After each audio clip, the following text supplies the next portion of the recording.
gabich mar bajet mar Homa Bay itiyo godo e chudo mag osara. Kaka jafwambo marwa Chris Owino lero, Gavana Wanga onyiso komiti no ni sirikal mare oseketo kenge mag duoko piny kwan mag jotich ni mar ok nyal tim kamano e ong'ala achiel. Engagement with the provider. Gavana ma Homa Bay Gladys Wanga ne en wendo mar komiti mar od bura mar Senate marango kitiyo kod omena mag jopiny sipak e weche motenore kod report ma janon bugi maduong' mar sirikal e hiko mar 2023-2024. Jakom sipak Moses Kajwang' oyawo twak kod pako tend Gladys Wanga kuom choko osuru mohewo $1 billion ma en malo mar osuru mane gigeno choko e hik 2024. Maybe we sound cynical because we are not used to success stories within the public finance space. The PBO is telling us that your revenue potential is $1 billion. You have exceeded it. I mean, it is a kind of, we should be congratulating you, but you need to prove to us those numbers. Wanga olero ni medruok e kwan osuru ma kaunti ma Homa Bay choko chakre ne okawo telo higa mar 2022 obiro kalure kod chenro mong'ith mar yaro dero mar choko osuru kaachiel gi dino rode ma omena mag jopiny osebedo kalalgo. The other revenue streams, if you look at land rates, for example, actual revenues in 2022-2023 was 5.9 million, and then actual revenues in 2023-24 was 8.3 million. That is for land rates as an example. If you look at single business permits, in 2022-2023, there were 61,770,000. If you look at 2023-2024, we moved from 61 million to 99 million. Komiti mar sipa kata kamano oketo Wanga gi penjo mar dwaro ng'iyo gimomiyo kaunti ma Homa Bay tiyo gi mahawo atamalo 55 mar omenda e chudo mag osara ka irango report auditor general. If you've got 55% of your expenditure going to salaries and another 11% going to the county assembly, already 66% is not available to you.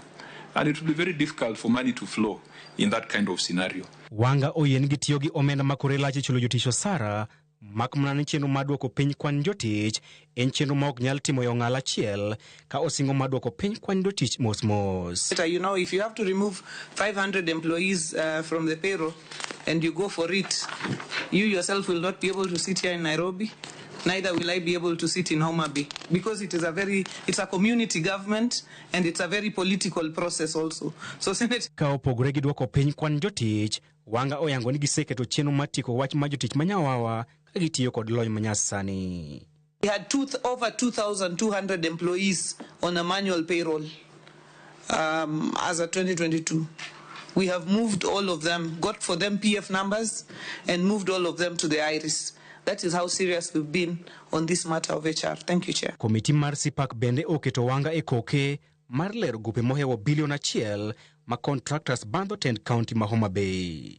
Wanga kata kamano oumo yie piny ni gope maromo $1 billion ma pod contractors bandho sirikal mare gin gope mabandia ma onge adiera. If someone has presented a fake claim against the county government, let us call it what it is and hand over those files to EACC and DCI. Korka kore, Moses Kajwang' ojiwo counties mondo chwal contractors mabandho counties gope mabandia e nyim duol mochung'ne kedo gi mibadhi EACC mondo kawnegi okang' mager. Chris Owino, Ramogi TV, Nairobi. Jatich mar kaunti ma Homa Bay manyo chungie tich Beatrice Masia Kugo odonjne kod ketho mar rocho ratiro kendo kelo hinyruok ne jafwambo mar People Daily Habil Onyango. Beatrice manochwal e nyim jal buche Jacinta Orwa odonjne ni en kanyakla kod ji mamoko mane onge do yande okelo hinyruok ne jafwambono. Do ne owe thuolo kod rambun mar $30,000 kata omenda machieng' maromo $20,000 kaluwore kod okil mare Agure Odero. Beatrice odonjne kod ketho mar rocho ratich jafwambo kendo kelo ne hinyruok ma ok teke kaka nyo osebedo kaliekore mbui ma pacho ka. Burano biro dok e do kendo giko dweni kama ibiro yange joneno e burano.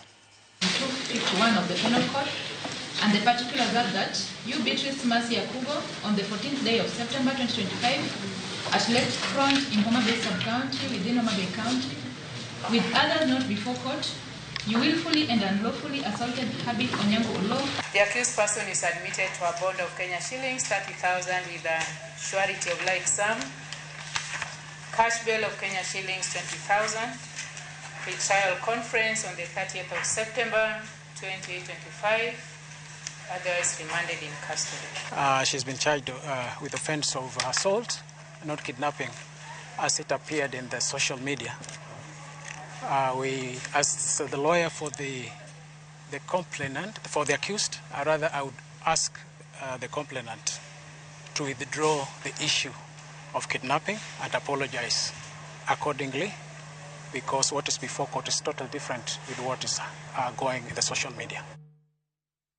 Ne weche ma tenre kod gwenge ma Homa Bay ni josiasa ma ibiro juki kod tero jonjore romo mag siasa e kaunti ma Homa Bay kod counties mamoko biro rado kod mirima ma sirikal. Ma en siemo gol kod jatend migawo mar arita Kipchumba Murkomen e kinde mane oromo kod jokanyo kaachiel kod jopiny e weche mag arita kwe ma dho Swahili dendo ni jukwaa la usalama e kaunti ma Homa Bay. Walter Nyambaga nigi ler mathoth ewi wachni. Sirikal Badelaj. Siasa machano chwalo jonjore koda kambraki marakore kod ji rombe mag siasa e kendo rocho machwewe kod inyruok e kaunti ma Homa Bay sani koro ibiro de kong'ino. Ma bang' jatend migawo mar arita kwe Kipchumba Murkomen e golo siem mager ni plais mar sirikal dhi ng'wamo jonjorego. There is a great understanding among leadership in this area that it is important to have a peaceful environment for campaigning and political competition that is issue-based and that can respect the rights of all the other citizens. We are glad that the security team, where they have found gang members who are carrying machetes and clubs and other crude weapons, that they have been dealt with decisively, and the courts have, the DPP has taken the step to charge them in a court of law. Some have been convicted, some their cases are ongoing. Mawache kinema Beatrice Masiaguko maena chich maitudo kod monjo jafwambo Abilo Nyango ne ochwale do kitude kod ketho mag monjo jafwambo no kendo e thuolo kod rambun. Murkomen opoyo gavana ma Homa Bay kuom kawo okang' mar chungo e tich apisa no. And it was a very unfortunate situation that some of the government officials have been implicated at the county level. We appreciate the fact that the governor has taken administrative action. And the other enforcement-related actions are ongoing. And as I said earlier, this kind of cooperation is really welcomed when the leaders are recognizing that gangs and goons are not useful for our security and for our development and also for our politics. Murkomen okonia sama koro yiero madundo chopo kuonde kaka Kasipul, Ugunja, to kod kuonde mamoko. Jore mag wang' teko nyaka koro thiny oko kamineme e kendo rang motegno. Jatelo bende ogolo siem ne achudhe maluchore kod mwandu ma ok opuodhi kendo donjo go e thurka koluwo nam lolwe. On the question of beach, we continue having many challenges, by the way. The BMUs are really helping us. The beach management units are helping us in security operation and manning the lake and so forth. But we also have challenges because those are the areas where contrabands are being brought in, and including drugs. And therefore, what is called harassment sometimes is when the Coast Guards take very stern action. Romani obagi mageto lwasi magarita kwe moyangore kaka jukwaa la usalama e Homa Bay. Murkomen okonia pedho morido reksa ni koro mederede ne yedhe mamero ji e kendo chiwo siem ne mine machwako ndiwo e bwaura kendo uso ne ji mer manyalo kelo hinyruok ne ngima dhano. I think that by and large, not just in Homa Bay but across the country, the Kenyan population is extremely supportive of these serious regulations, step towards regulating illicit alcohol and drugs. People are suffering. Families are losing their loved ones. Young people we are getting wasted at a very prime age. Walter Nyambaga, Ramogi TV.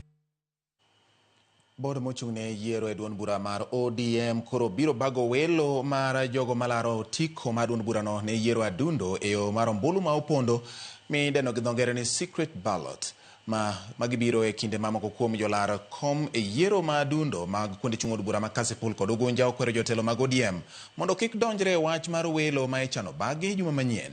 Jafwambo mar Eric Owenga nigi mathoth. Yiero madundo ma kar chung' od bura ma Ugunja gi Kasipul koro medo jimbo lit mokalo motelo ne chenro mar welo juma manyien. E kar chung' od bura ma Kasipul, jolar otiko 5 koro biro chiwre mar manyo otiko mar ODM e chenro mar welo ma ochan bagi tarik 24 juma manyien. Kasipul ji 5 biro laro otiko gin kama oting'o Jojo Tieno ma bende ong'ere kaka Jombuta, Newton Ogada, Okindo Majiwa, Ottoman Adel gi Boyd Were.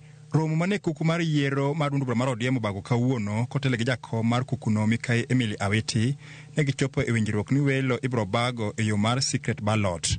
Nikech ka ok Baba Raila Amolo Odinga to teko kod forces moko mathoth dosekawo wachwa mar tiket mar ODM mosechiwo kamoro to Baba oneno nikech en gi jawuote mochiek mabith kendo motegno mongirore. Baba oneno ni mondo kawwa terwa normal process mar by election kendo ok wadhi time gi yo moro amora, wadhi time kokalo kuom yo mar debe. Mimi yo tasting yo picha jachung'. Wadwa ni mondo wa address jo Kasipul ni ok wadwaro koko e level mantie constituency wa because jok madhi go kura kanyo either gin nyithindwa, gin minewa, gin wuonewa. Nikech wadwaro ni jakura moro amora obed kod haki mare kendo tim kura kumonego bed notime kendo kik bed ng'ato kawo kilomitas 5 mondo go kura. Aparo Commission for the first time, Commission owinjo ywak mar joma chung'. Kakar chung' od bura ma Ugunja, ji 3 kama oting'o Midusa Fred Owino, Joseph Alur gi Moses Omondi biro laro otiko tarik 26 mar juma manyien. Jolar otiko kata kamano okwayo ni welo ma juma manyien no kata nomination onego ta e yo man thuolo. Jomokalo apisas madito mag ODM kama oting'o jatatije Oduoro Ng'wen gi jakom mar ODM Gladys Wanga nosingo ni welo ibiro tayo e yo man thuolo kendo maonge kod dewo ng'ato ang'ata. Ka ok watang' ma wa conduct yiero ni e yo mowinjore to wanyalo bedo gi chandruok e 2027. Wadwa ni mondo party maro maduong' chama kubwa mar ODM ochako duogo kel johera gi machiegni. Kendo wawinjore kaka candidates rather aspirants mantie ka ne wadhi chung' kendo wadhi timo election maonge koko moro amora. Moko kuom jotelo mag ODM osebedo ka nyiso chung' margi ni jolar kombe moko ahinya to kata ka podi ok obag welo mar chama. Gino mane jolar kombe okwedo mokalo ka giwacho ni biro thiro teko mar ODM. Kiwuok in a different constituency and in official mar ODM kata in bunge mar ODM, keep off. Bed dalau. Rit yiero mang'owa madalau. To ka waseyiero a candidate within our party to yiene jo ODM te mondo koro bi mondo wa support our candidate against ng'ama chielo madwa chung' mawuok from a different party. Ni jogo matiyon party, jogo moseyieri party sani, chairman mar party, secretary mar party, jogo matiyon party sani orit mondo party otim nominations. Jogo moyieri party kendo matayo party dibet matek kakoro ayudo party no kata ng'at machielo yudo tiyudo koro chairman mari okiwuoth kode. Ombulu mar Kasipul idhi go gi jo Kasipul.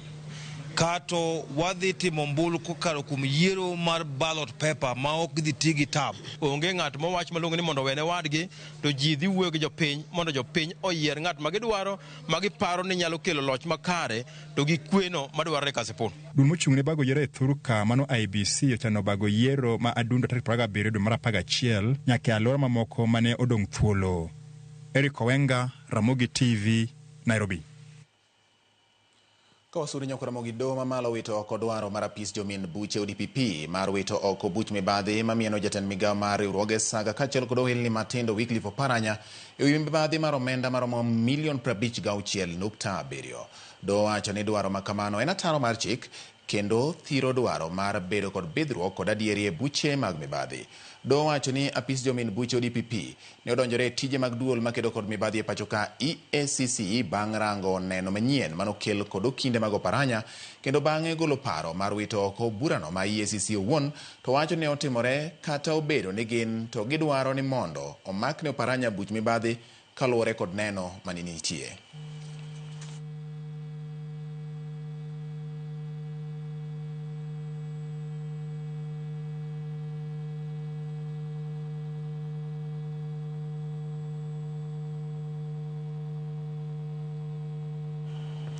Piny owacho chako ayanga chenro mageto oganda maonge kod obok manyalo konyo e fwenyo nonro magi. Ma otimore kinde ma idhialo odiechieng' mar World Identity e boma ma Homa Bay, chenro manotelie kod jatend migawo mar arita Kipchumba Murkomen. Kaka achiel kuom yore mag neno ni oganda duto ofweny kaka mapachoka kokadho e obok mag nyuol kod opande bende, Murkomen owedo ni sirikal kata piny owacho temo makare mar neno ni ji duto nigi yot mar yudo chenro ma kamago e piny Kenya. Osingo bende mar rango manyien siling 500 ma oganda chulo kaka yore yudo obok mag nyuol ma osebedo ka wacho ni timore e pacho ka. Oloso e romo mar lalruok e weche mag arita kwe kaunti ma Homa Bay.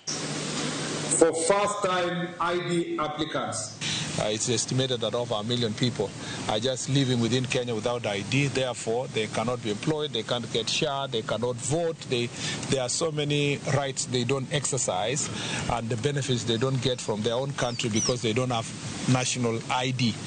The discussion we're going to have with chiefs and assistant chiefs, who are actually the chiefs are the ones who play a critical role in recommending persons for identification, is that this exercise, they must walk around all their locations to identifying these people and helping them access these services, including those who are vulnerable, like persons with disabilities. Some of them are just being hidden by family members. Yakoro giwaka oyuyo maro mokwongo weche manyien mag imore tinende ni dakika en 20 bang' saa 3 mar otieno weche manyien mag imore dhi yueyo to kapok adhi yueyo neno ka imedo ndikna ka kod oganda mopogore opogore ma bende neno weche manyien. Bati mama tino chieng' lago kawuok Rueya neno Ramogi TV makare. Erokamano ahinya kuom keto Ramogi TV. Benada nyuomi wuoda wendo wacho ni winja kendo nena makare. Erokamano gin gi Devina bende. Erokamano kuom keto Ramogi TV. Steve Andiwo wuod Kadem Diruma wacho ni amor gi chenro mar Imore. Ramogi TV ler kabisa kendo weche manyien molono maber. Wabedo gi ng'eyo kuom mago matimore. Poch gi pak ne jong'wech mag piny Kenya kaluwore kod midila magi medo kelo ne piny Kenya. Mano nyadhi maduong' ahinya mamedo molo ne piny Kenya. Erokamano ahinya. Beneno ka indika Mwalimu Asariko Ngalo ng'iso ni entiere Masara Golden City. Wacho ni George, good evening. Asekete chenro mar Ramogi TV kendo puoj gi pak ne jong'wech pako kaka gimedo dhi nyime gi duoko makare e piny mar Japan, mano Tokyo e Japan kocha. Erokamano ahinya. Waneno chenro e dala mar Mikeika. Jared Nyakie ma wacho kamano. Erokamano kela loch ma Jakiranda wacho ni wuod Tsunami ni achiel kachiel. Ramogi TV ler kendo pako jong'wech mag piny Kenya kuom dhialo kendo miyo piny Kenya nyadhi e piem madhi nyime e piny mar Japan. Makamu bende ng'isa ni Bati. Erokamano ahinya. Weche manyien molo yo makare. Puoch gi pak ne jong'wech ma jo Kenya kendo wamedo lemo negi kama wantiere mondo gimed mana fwadho bendera mar piny Kenya. Wacho ni piny Kenya piny mongirore kendo piny ma nigi loch kendo mayudo loch kata mana e kind pinje mamoko. Kendo wacho ni mano bende e kaka waneno ka ongirore piny Kenya ka PS Dr. Raymond Omolo is in charge took CS Murkomen kendo wacho ni meda teko e gwenge ma Siaya koni. Erokamano makamu wacho ni bende uchwalo mos ne Moses Omondi ma wuod Ogonja. Erokamano ahinya kuom kete Ramogi TV. Makamu mano director mar Broad Based Government Worldwide. Baba Papa Uru Angapala Kabondo ng'isa ni entiere yo makare kendo weche manyien omedo yudo. Morris Dianga Uru Kamgundo wacho ni entiere Kamgundo Republic amor kod kaka ikelonwa weche manyien. Wan kaka jo Kamgundo waikore kiny golo wuodo mayando wito ngimane e apoya mano Wycliffe Omondi Okula. Pole sana. Mano kanyo ndo Morris Dianga wuod Kamgundo. Aya nyakwara mugi ka aneno ka otegi pod medo donjo kendo gidonjo ka giluore ma tamre gi nono. Aneno ka kwayo bende nitiere kaendi. Oganda Josiaya kiny bende odiechieng' mar jokwala usalama ni koru kono. Koro wuog oko mondo ugol pacho kotende kod weche mag arita. Ng'ur mosebedo godo gik moko dwani mondo mi olosi ka bende wuog oko mar ndikoru kaka jokawo pande. Erokamano ahinya. Mano chenro ma itayo sani gi sirikal mar sumo pach oganda ewi weche mag arita kaka inyalo jiw arita kor gwenge tae kod jatend migawo mar arita Kipchumba Murkomen. Kanyo bende timno duong' ahinya ma miyo weche bedo mayot. Koro kiki bed gi wach mithogo de kori manyalo konyo arita nikech ilemo gwenge ma Siaya odiechieng' makiny. Nyakoro mogi wadhi yueyo ka waduogo pod wan gi mamoko.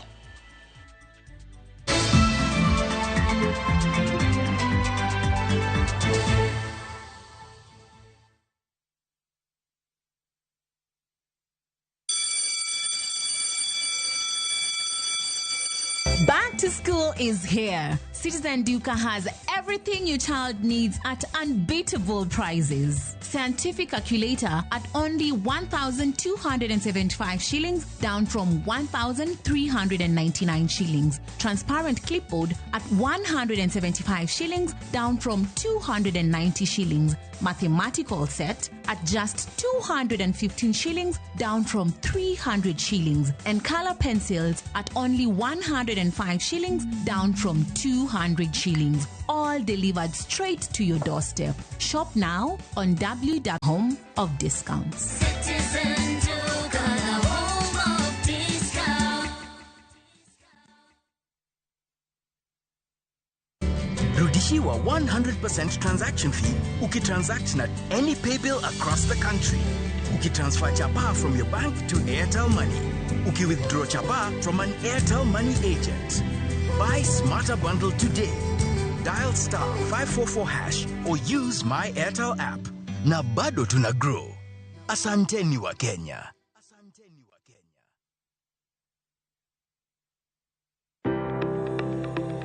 Ringreni wuoyo, to be ichiko iti, en aonda, rem mora mora, en ranyisi ni ringreni wuoyo kodi, e penj laktar, walero weche ma ringreni temo nyisi, ka wakelo ni paro mag jomolony. To wacho ni mondo mibed gi rageng' maber nyaka bed ni chiemo makare, nikech askeche gi iloso kuom chiemo makare michamo. Paro manyalo reso ngimani. Kochopo kar food allergy kae, to kinga ma del ma ng'ato chako gore gi chiemo mochamo. Kod weche mag thieth mayudore achiel kachiel kuom joma olony. Nyalo bedo ni ng'ato nigi ratil man malo. Koro konyono to onyono to choke cartilage ka toyore konyono nikech ratil mare man malo.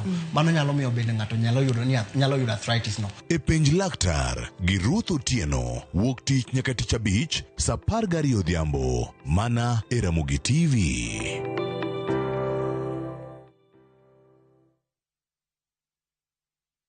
Saa zingine mambo kupata bila plan. Gas ndio imeisha, landlord akuache upumue, mtoto ni mgonjwa na bado ni mid-month. Usijibox kwa noma.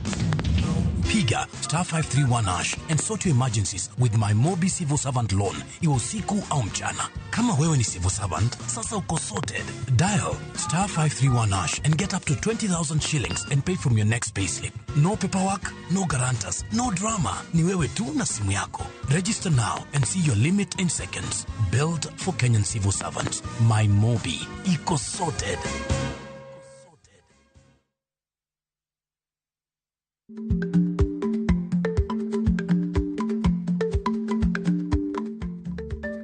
Dhako muol kadonjo, matiende ni bedo ni ng'ato ling' e kinde ma owendo ok ofulo ni omuol. Samoro en kod kido mamoko.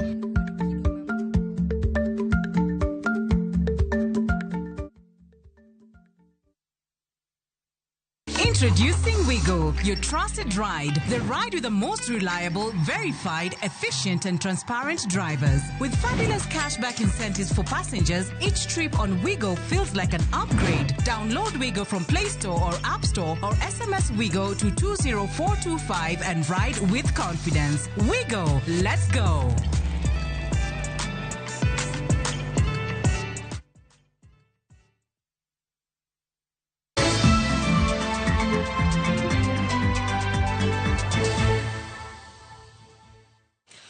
Machiegni kendo nyakwara mogi wamedo dhi nyime gi weche manyien. Duol marango tije obila e pacho ka IPOA, apis okwach kich kod bad migawo mar doho koro chako timo nonro tok achiel kuom obila e doho ma Bungoma muojo lisasi moko chan e yor apoya. Kaluwore gi obila, maginano ne en kido mar Seska pistol kendo no kelo hinyruok ne achiel kuom obila mag Odang'ech e tike kachiel kod ji mamoko adek.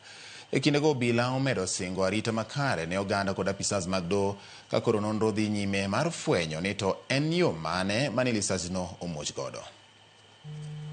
One DCI officer, who is an investigating officer, IO, in a case, accidentally discharged one round of ammunition from his Seska pistol, and that round ricocheted and injured slightly the following people.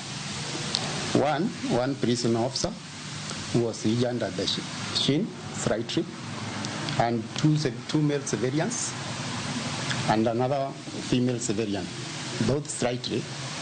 It is not serious. And the officer himself was also injured on the hip where he endorsed the firearm. We want to reassure the judiciary of their safety and cooperation in this matter. And we are going to do everything possible to ensure that this kind of an incident doesn't occur in future. Jatend migao mar somo Julius Ogamba koro wacho ni chenro mar nono kwan sikunde kod jopuonjre biro rumo e thuolo mar jumbe ariyo mabiro. Ogamba ma oloso e mbalariany ma Kenyatta olero ni nyaka sani sikunde maoyo 15,000 osenon kendo ornegi omenda kaka owinjore. Simfus Okinda nigi ler.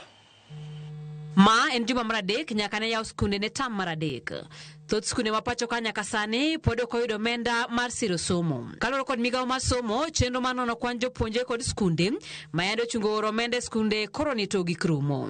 What we are doing is we are verifying the number of learners we have in each school, how many learners are in each grade, whether female or male, and then once we complete that exercise, we release the resources to those schools every day in the evening. So that exercise is going on. We've shared with the heads of institutions, and they are aware about where we are, and each and everyone is supporting it. And I think once we finish that exercise, which we anticipate to finish in the next 1 or 2 weeks, we'll be in a position to make better positions so that in future we don't have the challenges that have been facing our institutions. Ogamba manelo sembalariany ma Kenyatta olero ni chenro makamano osetimne skunde moyo 15,000 kendo ornegi omenda.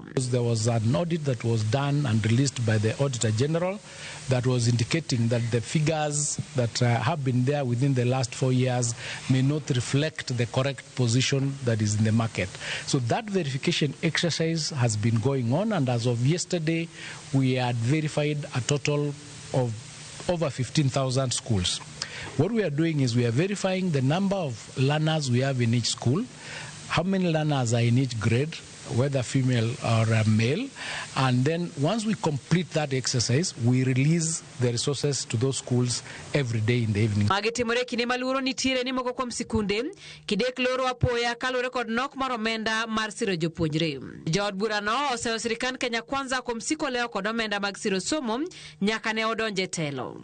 Watoto katika shule waendelee na wabaki shule ndio wasome na wapate kufanya mitihani vizuri. Hatutaki kusikia shule itafungwa haraka haraka kwa sababu hakuna pesa. Tunajua Kenya kuna pesa kwa sababu tunatoa ushuru na kila siku watu wanatoa ushuru, na tunataka watoto wetu wasome. Ekindero moko jopuonj ngeso mokalo, Jatend Piny William Ruto noyango ni sirikal mare timo matek maneno ni thuolo mabiro omenda mag siro somo biro medi kaka dwarore kendo biro chope skul e samo winjore. Simfros Okinda, Ramogi TV.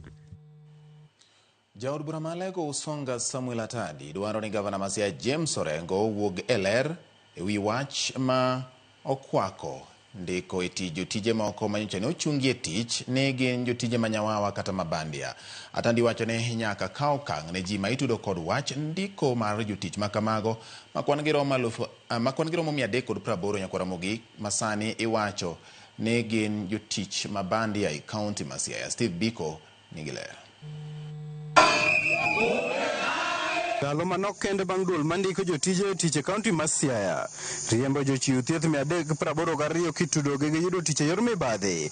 Paro mopogore koro medo wuok kuom jopiny kod jotelo e kaunti ma Siaya ewi kaka jochiw thiethgo noyudo rak mar tich kod kaka nochwalgi e ute thieth mopogore kuom thuolo moweyo dweche 8 ma gisebedo ka gitiyo maonge osara nyaka e kinde ma nyocha ochung-gi ni gin jotije manyawawa. Ani olose kar chung' od bura ma Lego Usonga, jaod bura ma kono Samuel Atandi nolieko ni oserado gi moko kuom jochiw thiethgo mane ochungi ka giywak ni moko kuom apisas e kaunti ma Siaya noyako omenda makore lach kuomgi mondo ka giyud thuolo mar tijego. What we are saying, if you know you have taken mass, we don't want a situation where jobs are for free. There are people should be employed, just you do interview, you are hired. But in case you take somebody's money, please give them those jobs. I met so many people who are crying and saying, I sold my land, I gave them 500,000, 400,000. They promised me a job. I was given a letter. I reported. I worked for 8 months. I was told I'm not eligible to be employed here. Atandi nokwayo gavana ma Siaya James Orengo mondo wuog oko kendo luoko lwete wi wachno kokalo kuom luongo apisas mag duol makedo gi mibadhi pacho ka EACC kod okwach kich mondo non apisas mag kaunti ma Siaya mitudo gi mibadhi ma kamano. Has a lot of powers as governor. You can fire, you can invite DCI to investigate, but more importantly, you have to take action and fire those officers who are involved in those malpractices, because we don't want our county to have a very bad name. Machielo, moko kuom jotend rowere kaunti ma Siaya nowuok oko mar kwedo mibadhi no ka koro gikwayo od bura ma Siaya mondo ru nonro ewi mibadhi no. Senior Counsel James Agre Bobore ne nyaka koro iwuog oko kendi handle wachni gi justice mimondo jowagi ochul gi salary ma gisebedo ka gitiyo higni dweche gi duto te to kendo ok mana chulo gi salary kende nyaka migi papers ma legit migi ketgi payroll or else the business will be unusual in Siaya County. Assembly is expected to, number one, summon the County Public Service Board, CPSB, to explain the unlawful and incompetent actions leading to the disowning of 382 workers out of 502 which was recruited. Summon the Department of Health to account for its role in this matter. Manda gen gik moko matin. Eni omiware yaswa marigni dweche aboro mwasebedo kwatiyo mondo ochako reinstate jowa ma ogolo wagogo. Odwok e system nikech wan waonge makosa, onge gima watimo. Bod mandiko jotije sirkand Siaya to pod ogoyo nyon ni mana jochiw thieth 120 ei 502 ema nondike yo makare. Penjo maduong' en ni ng'ano manondiko jotije manyawawa e tich, ng'ano mane omiyogi oboke manochwalogi kuonde tich. Ponono ne giyudo tije yor obok ma chik ok opuodho. Dibed ni jopiny e kaunti ma Siaya osebedo ka yudo thieth kowuok kuom jochiw thieth morem. Gin penjo ma igeno ni sirkand Siaya dhi wuok oko mar lero. Steve Biko, Ramogi TV, Siaya. Okoromogi mane kaka weche medo tidore gwenge makono ka koro ler dwaro mondo mi ochiw ni to ere kaka jotijego ne odonjo motiyo kuom dweche 8 e kaunti ma Siaya. Tuoche matama ma kelo ting' mapek ok e yor thieth kende to kata mana e nengo mar thieth kod dang'ni mar paro. Kane sirkal mar Kenya Kwanza ka otelo ayanga higa 2022 ne gibiro kod paro mar okumba manyien mar thieth midendo ni SHA mane gigoyo ne debe ni biro kelo yot mar thieth ne jotuo mani kod tuoche kaka kansa e kind tuoche mamoko. E higa achiel mar tiyo kod SHA, sirkandni Nyakoromogi Judith Omondi olimo kendo otwa kod moko kuom jotuo ma koro miyo chal margi ewi kaka gisebedo ka giyudo thieth. Kar thieth maduong' ma Kenyatta, kar thieth makinde mathoth yore jotuo man kod tuoche matama ma ikelo kowuok e ute thieth mamoko matindo. Warango lek mar Ruto ne thieth mar tuoche matama kendo walimo Kenyatta, wadonjo nyaka e kar thieth mar jotuo mag kansa. Waromo kod Linda Chieng, nyadendi ma wuotho golo Kano Katolo nyaka Buore Nairobi, wuoth mar manyo thieth ne tuo mar kansa mane ofwenyore e dende higa ma okalo. Nachako no ondinga ne rama. Kaso bang'e aduoga neno discharge. Ko nadhi osiptal to ne gidhi gigolo ringo, ne gidhi ng'ado ringo to gidhi gipimo. Narito bang' juma achiel. Kane result oduogo to ne giyudo kan gi kansa stage 4B to noso spread e lungs gi bladder. Koro no kanyal dhi e chuo moro amora. Report mar bedo kod tuo mar kansa ne ochande ahinya to ewi kaka omenda mar thieth biro yudore kaluwore gi nengo mar thieth mar kansa ok e pacho ka kende to kata mana e pinje maoko. Linda ne ok tiyo kod okumba mar thieth ma okalo mar NHIF, ne ondikore kod SHA e kinde mane ofwenyo ni en kod kansa. SHA osebedo ka chulo ne nengo mar thieth nyaka koro ochopo tieko thieth ma ogik mar chemotherapy. Otimna kimo adek. Mar adek na bleed makolap. Ginyisa ni koro chal ka gima kimo mitimona no okoti maber. Ne giora e radiotherapy Texas. To ka nadhi e radio, ne otimna radio 10 times. Kasa duogo, kaso bang' radio, giora e nini. Radio no, be sha ne chung'e, sha no osechung'na e thiedhe gi te. Gima chuloga Kenyatta kae, en mana neno daktari consultation. Ema chuloga. En ga mana 1,150. Mana ka, bende waromo kod math leader Akinyi, dani ma oya yimbo mwalo, kendo manyo ngima okele Kenyatta. Math leader ne okuongo timo thieth kod okumba mar NHIF, kapok tuo ni odugo ne kendo e okang' mar 2. Kano e tuo chaka, na papa ka yeni, ka nindo kama, to lokre kama. Koro kana de hospital, to yudi ni an kod kansa. Bro endore tika chako thieth ka podo ki achako kod NHIF. Gik mang'eny ne chulo. Kidhi ka remo kacha, ichulo. Kidhi ka ng'o, ichulo. Ka okang' ni, opako obiro mar okumba mar thieth mar SHA.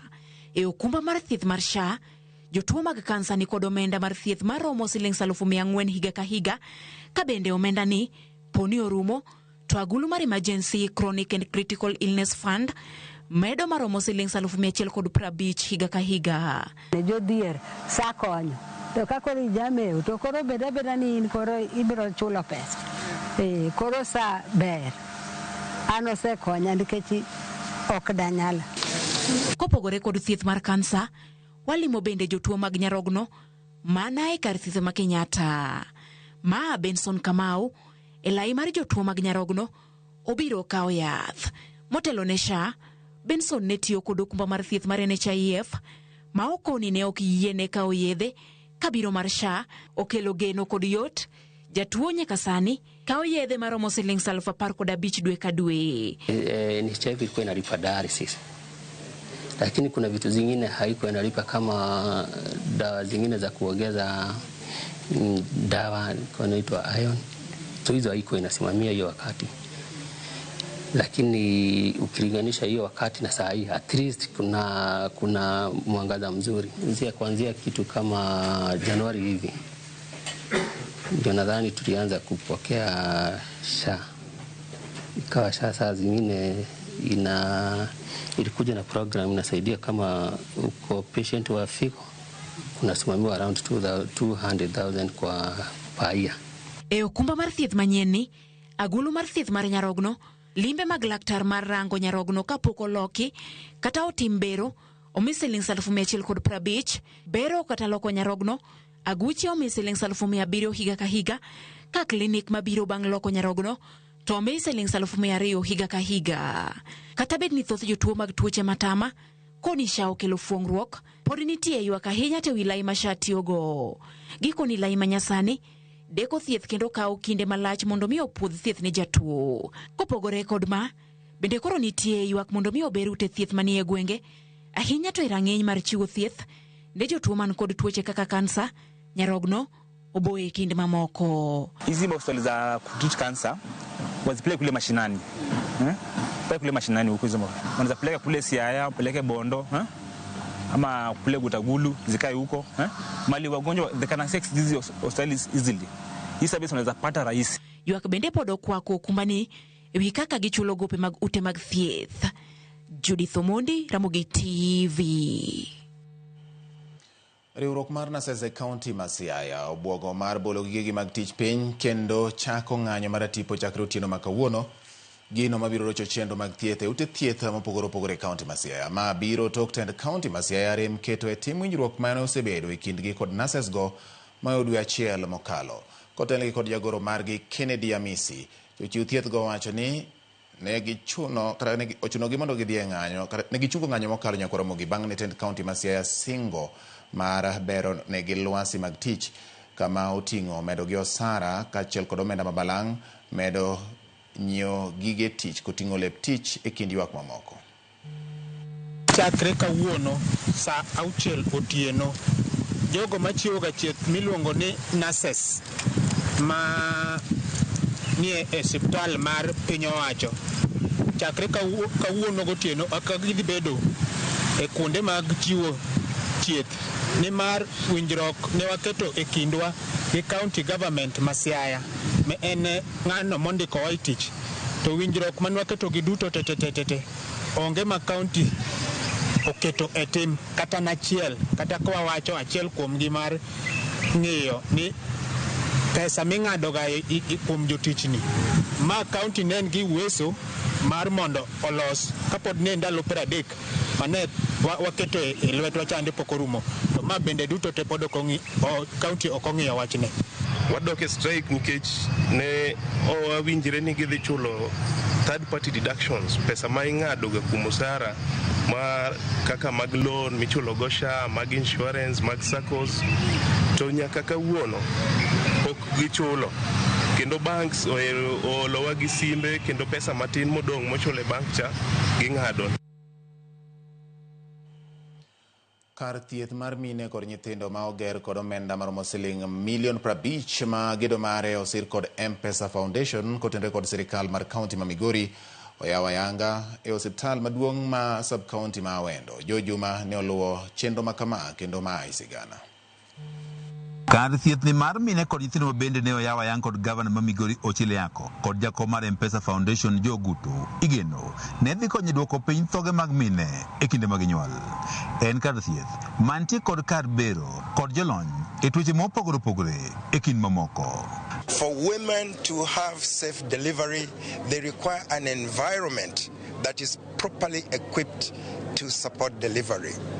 I am very happy to report today that from the time we broke ground in December last year, we now have a facility that ranks among the very best in this country.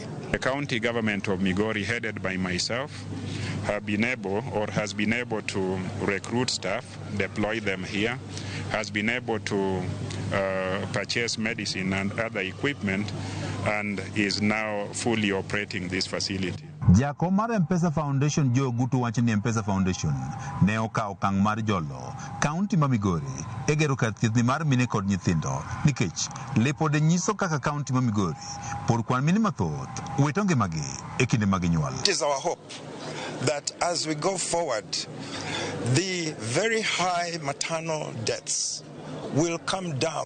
Kalwe kod migawo mathieth kuom mine 100 ma nyuol maromo mine 412 pod wito ngimagi e kinde mag nyuol e kaunti ma Migori.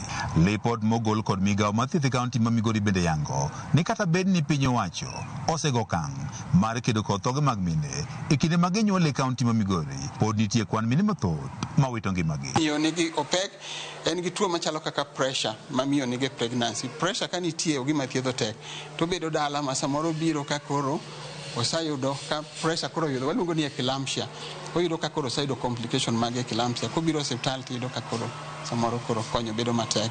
But watemo nwa improve networking and referral linkages. Apisa mochung' chenrogo mag nyode kaunti ma Migori Joseph Okidi wan en gima lit ni kawo chakre dwe mar achiel mar higani nyaka sani mine maromo 20 kod 8 osewito ngimagi e kinde mag nyuol e kaunti ma Migori. Every week kadiponi miyo kata nyathi monyuol ni nyalo tho, nyaka wabedi mwatim nonro matut ni ang'o miyo tho bedo, ang'o mwanyalo timo kwa dhi mbele mondo kik tho moro chak bed kendo. Our health plans, we have many more facilities that we intend to expand.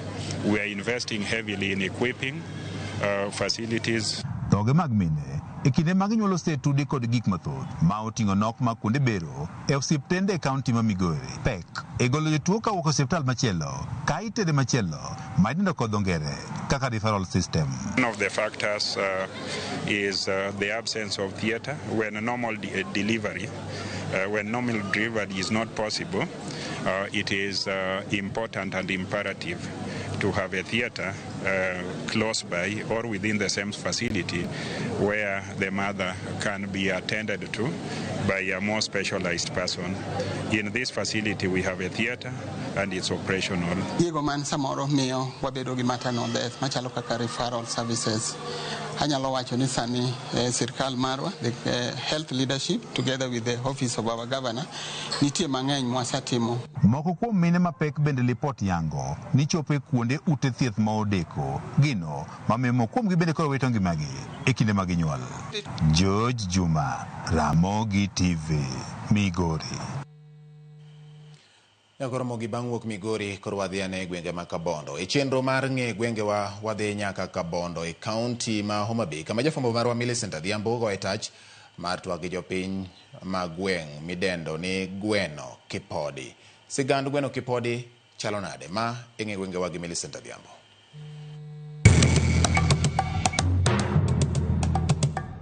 Nyakwara moge juang machiegni kendo e tielo machielo. E chenro ni mar ng'e gwenge wa Jumani kalapapla mar ng'e gwenge owuok e kaunti ma Migori. Ofuyo ma obiro piyo e gweng' mong'ere ni gweno kipodi mayudore e kaunti ma Homa Bay. Ka iselimo kata isekalo kata isewinjo kama iluongo ni gweno kipodi, ang'o miparo ni nyalo miyo chak kamoro ni gweno kipodi? Wagoyo ni mbaka kod jodak maluorani ginyiswa ni tang'o momiyo giparo ni gwengi ni ne ochak ni gweno kipodi. Mondo miluonge ni gweno kipodi ne en gweng' mane iyudo ni nitie gu. Koro gima ne nyalo chieke gu ne onge.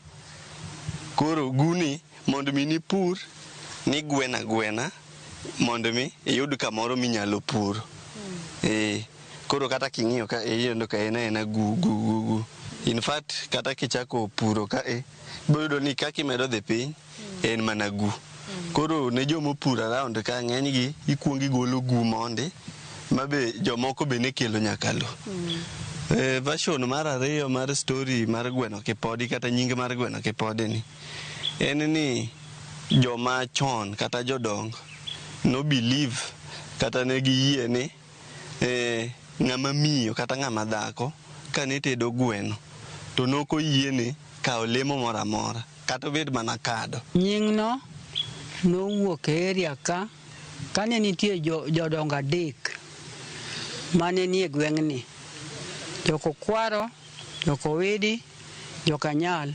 To joka kwaro gi nomi kama tek ma kata gipuro kata wapuro to onge gima wuok, ne lo mathany kite ne nitie mang'eny. To mine ne ok oyiene gi chamo gweno kata podo matin.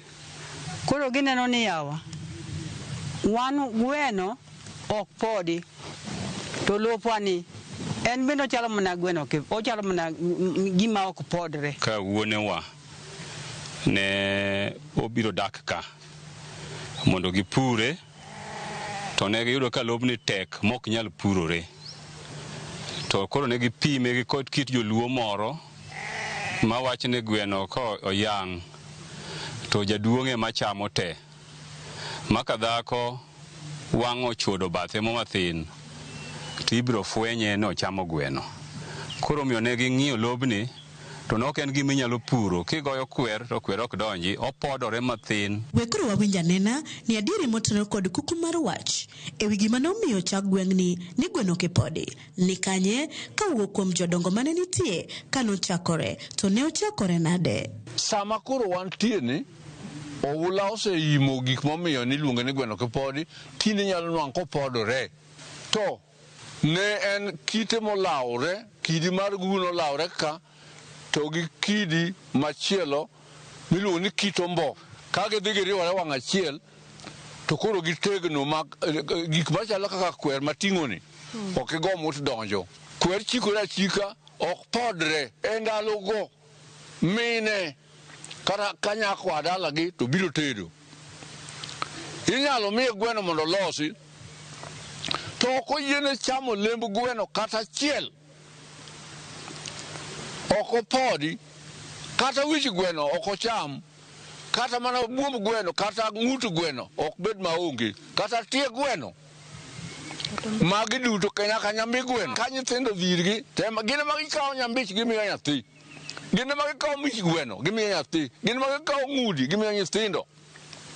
To ok min gi to teda matuon gino akia kaka nowinjo kaka kado mit. Koro nikech gweno ok podi to lobni be ok podre koro ai oteka gweno kipodi. Gweno kipodi humbe landore kod weche kata timbe mage. Ong'e ni joma riek.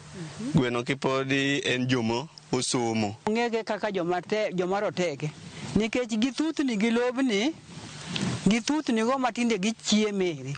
Sikunde bende wagero mabeyo kata somo bende nyithindwa oyie somo nikech wakonegi ni ka ni ok chiegi somo ema biro golo oko. Watin nambawa to kendo wan inyalo yudo ka jomosomo ng'eny nikech gima ne wanyalo timo gi lobni onge koro nodwokwa sikul. Umbo ok lich ahinya wan. Mama un wang'e udwa golo umbwa ni kar wan be wan jogweno kipodi. Wan mana gi kanisa maka ji bire to ka gilemo kanyo to ko ni gino gweno kipodi to gidhi ka giwuoro gweno kipodi ni tang'o. To bende nitie dongruok ma gweno kipodi osenyuolo e ngima jodak makae. At first ne waonge electric power, mano dongruok manyalo kwan ni duong'e maloyo kech as well in boost security mar area wa. Be yor pur be nitie. No ka sani ji puro cham mopogore opogore. Ndalo moko no puro nyaka sunflower kae. Wan nyaka gi a technical institute, vocational training. Mago dongruoge ma wan ge gweng' ka. Wan gi sikunde, wan gi kanisni, wan gi maendeleo mar pidho yiende e Ramula ka, e gweno kipodi ka. Onge ng'ama thima budha kata nyuol konwang' ka nyathini ok odhi sikul mosomo maber, mano imaki. Gweno kipodi ka ema osegolo former mayor ma Kitale e higa 80 nyaka 80 gi wiye miluongo ni Ezekiel Wanjaro Kul. Mana achiel gi masomo kelo. Iye kaendi mosagole maendeleo ya wanawake Treasurer National na Omi Okul. Kar kae mosagole jadolo ma Pastor Noah Dero Nyiego ma kata sani oritaya to king'iye to retire gi Master in Theology. Masani endi e kanisa mar SDA en achiel kuom joma nyang'ado rieko. Kaendi ema wan gi okil Otieno Mbok mantiere US government migration lawyer mosomo ka. Koro gi ji mamoko monyalo kwano gi ng'eny nyaka nyiri. Kaendi ema wasayude bende nyiri mowuok e skundni moyudo scholarship Zawadi Africa kaka Renis Obure ma pod sani timo PhD mare in London mowuok e skul ma gweno kipodi ka. Gweno kipodi en ma area matin ni kende. Koro gik motimore te skundwa ni mwaneno. Gimachielo mwachako waneno malich ahinya moseket ka to onge. To gin rem mage kod kwayo ma jodak ma gweno kipodi ni godo magigombo ni ka okelnegi e alwora ni ma gweno kipodi to gweng'ni biro dongore ma gweno kipodi chal kod gwenge mamoko. Koro gweng'ni yudo ni ndalo oro ji lawo pi mabor as far as even 5 kilometers away. Koro yudo ni joma minewa mondo sa 10 okinyi maboke en gima berie moloyo ka iwe ng'ama dichwe pien idhi omo pi gokinyi. Osiptal ema wakwayo sirikal no ketnwa osiptal moro kata dispensary moro ka. Wan osiptal pok wayudo. Apaya bende moko richo. Apaya wan ga apaya achiel kende to tinde kilose. Moko onge. Koro wakwa mana sirikal ni koyie to miyowa nderni matino tino manyalo tudo machiegni gi apaya maduong'. Ka wanyado yo madwa pidhgo yien nikech wafwenyo ni lopwa ni endi ka koth chwe to inyalo pode to ka chieng' rieny to ok opodre. Gweno kipodi ka onge osiptal. To wadhi mana osiptal ma iluongo ni Ramula. Nyakwaramogi mana kamano gikanyi mwachopo godo e giko matielo makawuono e chenoni mar ng'e gwengewa. Amor nikech kiwinjo katilimo kamiluongo ni gweno kipodi to koro ing'eyo gimomiyo ne ochake ni gweno kipodi. Omiyo kik idhi mabor medikete mane wang' jowi mar Ramogi nikech kae ma juma manyien bende duogo ni kod nonro mar gweng' machielo. Erokamano kuom bedo kodwa. Oriti masani nyinga Millicent Adhiambo kata kihero inyaluonga ni Nyaboma.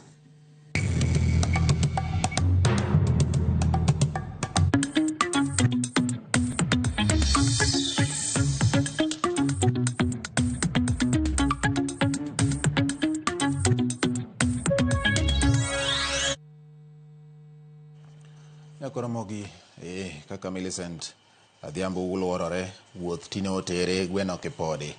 Ageno ni joma mine sani koro podo gweno nikech kata mana lowo bende sani koro podore gweno kipodi kono. Owere kod mago iro ni jatend piny Kenya William Ruto oketa yanga kar timo ohala ma vipingo mong'ere kaka vipingo Special Economic Zone e kaunti ma Kilifi ma ogere lowo maromo eka 2,000 kendo igeno ni biro yawo mwandu kata biro ywayo mwandu ma ibiro keti ma nengogi romo siling milion 390. Ruto lero ni kar timo ohala no manitiere kilomita 42 koya e boma ma Mombasa biro ywayo joket mwandu ma wuok e pinje maoko ka bende ogeto jiwo chenro mag ohala e alwora ma kadho nam chumbi. Kar timo ohala no igero gi kambi moro mar piny mangima mong'ere kaka Arise kendo ogeto tiyo machiegni kod bedo migepe mamoko e bero ngima kaachiel kod weche mag ohala e pacho ka. This is where the one-stop shop will be.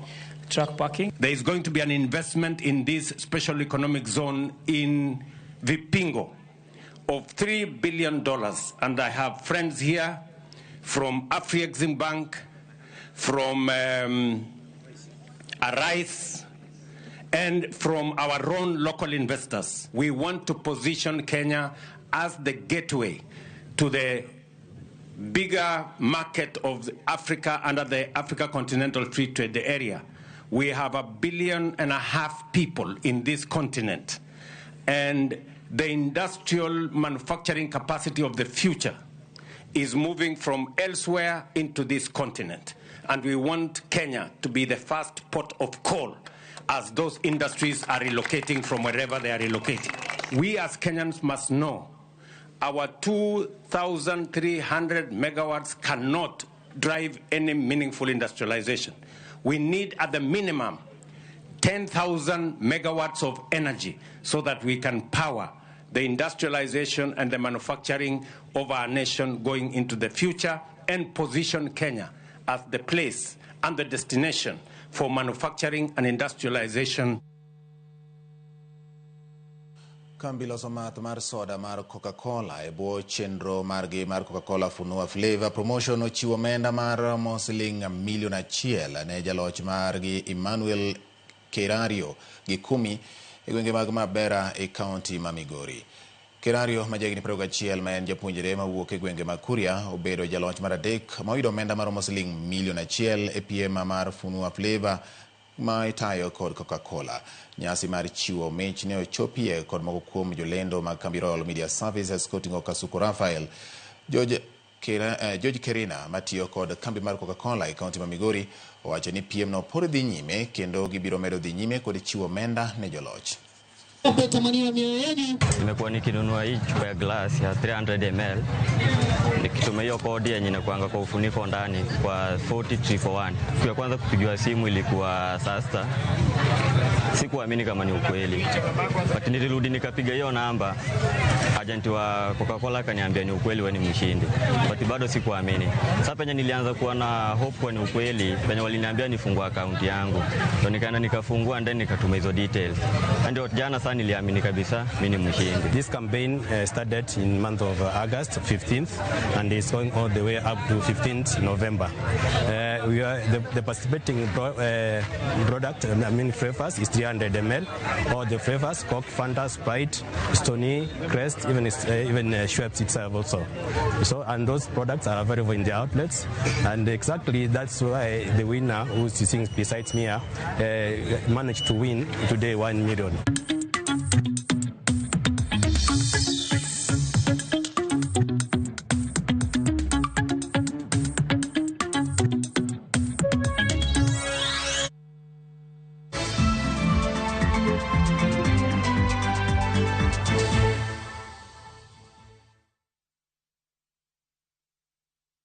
The world slows down, and in the quiet, we find each other again. We laugh louder, we love deeper, we reconnect with friends, with each other, with ourselves. This is the low season, the season for connection. Rediscover your partner over dinner by the ocean in Diani. Sing and laugh with friends on a self-drive safari to the Mara. Unwind as a solo traveler, journaling by a fire in Elementaita. Or finding calm with a massage overlooking Lake Nakuru. Because travel isn't only about where you go, it's about the people and the moments you take with you. This is the season for you. Visit VU Travel and let's plan your low season travel. VU Travel. Let's plan your story. Rudishiwa 100% transaction fee ukitransact at any pay bill across the country. Ukitransfer chapa from your bank to Airtel Money. Uki-withdraw chapa from an Airtel Money agent. Buy Smarter Bundle today. Dial *544# or use My Airtel app. Na bado tuna grow. Asanteni wa Kenya.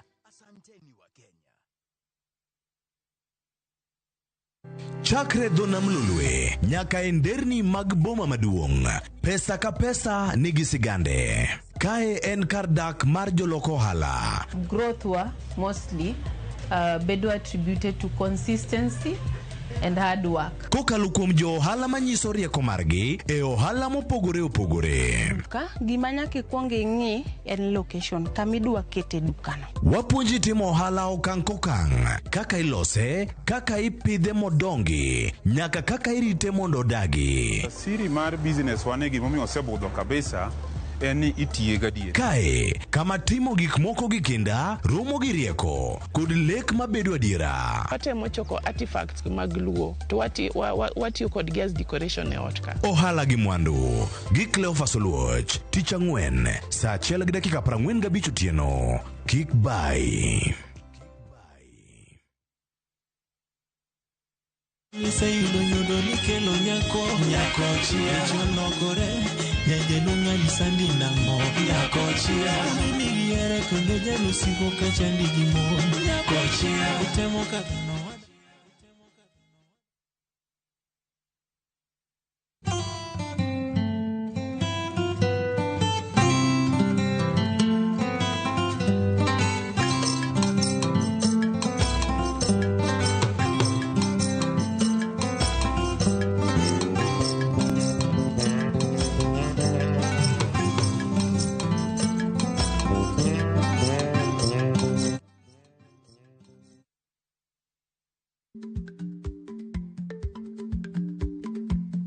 Jarik ni jamuod nyoyo gi goyo. Matiende ni dhi matek maok inono maber samoro nyalo miyo ng'ato midhiero.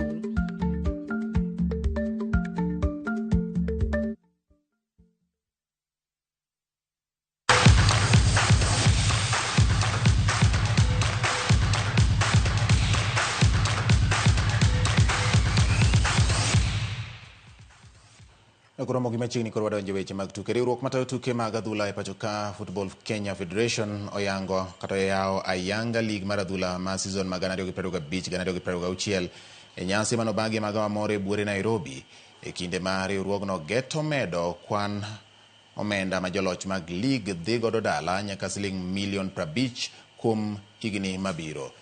Joloch ma season ni ma 2025-2026 biro yudo mich mar omenda maromo $20 kopogore gi higni mosekalo mane jaloch yudo omenda maromo $5 omenda mabende timbe mamoko ne osekao league kata mane osekao league pok ochul nyaka gi sani. Klepe bende kamachielo biro yudo omenda mabalang' owuok kuom kambi masiro league omenda ma en atamalo 60 mag $85 pesa mabiro dhi ne klepe 18 matugo league maduong' ma pacho ka. League maduong' mar adhula biro chakore ayanga chieng' tich abich e kinde ma Tusker FC biro rakore kod club mar KCB FC e alap manyayo. Team Kenya jotugo ma ong'ol matugo tuke mag adhula omolo e pacho ka kuok e boma ma Bujumbura e piny mar Burundi kama ne giyuoro e nyasi ma tuke mag adhula. Team Kenya loyo team ma Tanzania gonde 2-0 e final mag tuke Sekafa tuke manobagi e alap ma Intwari Stadium. Jakom mar riwruogno Bernard Ngondo ong'ur e kitrueko margi e alap ma Jomo Kenyatta ka onge jatelo kata achiel mawuok e migawo mar sirikal manochopo mar rwakogi ka giwuok Burundi.